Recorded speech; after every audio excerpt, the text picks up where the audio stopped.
அடுத்ததான் நம்ம பார்க்க போறது ஓஜி விஜய் ஃபேன்னு சொல்லலாம். அவருடைய குடும்பமே விஜய் எதிர்த்தாலும் அவர் மட்டும் தனியா இருந்து தளபதி விஜய் அண்ணாக்கு போஸ்ட் போட்டுட்டு இருந்தாரு, வீடியோ போட்டுட்டு இருந்தாரு. ஊர்ல உள்ள எல்லா இடத்துலயும் வம்பு கெழுத்து வைப்பாங்கன்னு சொல்லுவாங்கல்ல, இவர் வீட்லயே வம்பு கெழுத்து வச்சிருந்தாரு. இப்ப விஜய் அண்ணா ஜெயிச்சதுக்கு அப்புறமும் இன்ஸ்டாகிராம்ல ஒரு போஸ்ட் போட்டிருக்காரு, வேற லெவலு. ஃபர்ஸ்ட் விஜய் அண்ணாவும் சிபிராஜ் அண்ணாவும் சேர்ந்து இருக்கிற மாதிரி ஒரு போஸ்டும் போட்டுட்டு அது கீழே கேப்ஷன் என்னன்னா, கூட்டம் ஓட்டா மாறாது, மாறிடுச்சு.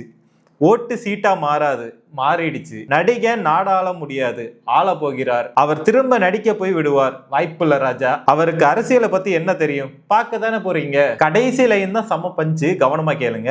விஜய் இவராக முடியாது, விஜய் அவராக முடியாது, எவராலும் விஜய் ஆக முடியாதுன்னு சொல்லிட்டு முடிச்சு விட்டுருக்காரு. அவருடைய ஃபேமிலியில உள்ள எல்லாருமே வேற கட்சிக்கு சப்போர்ட் பண்ணிட்டு இருக்கும் போது இவர் மட்டும் ஒத்தையாளா டிவிக்கு விஜய் அண்ணாக்கு முழு ஆதரவை கொடுத்துட்டு இருந்தாரு. அதுல இருந்து காப்பாத்துற விதமா விஜய் அண்ணா வந்து இப்ப மெஜாரிட்டியில ஜெயிச்சு முன்னிலையில இருக்காரு. அடுத்து பாத்தீங்கன்னா இவரும் ஒரு சூப்பரான ஓஜி ஃபேன்னு சொல்லலாம். G V Prakash Kumar sir, congrats TVK Vijay அண்ணா, this is huge, never before never after actor விஜய்ன்னு சொல்லிட்டு டேக் பண்ணி விட்டுருக்காரு. அண்ட் அது மட்டும் இல்லை, ஒரு தலைவா படத்துல இருந்து ஒரு பாட்டையும் ரீபோஸ்ட் பண்ணி விட்டுருக்காரு அவருடைய ட்விட்டர் அக்கௌண்ட்ல.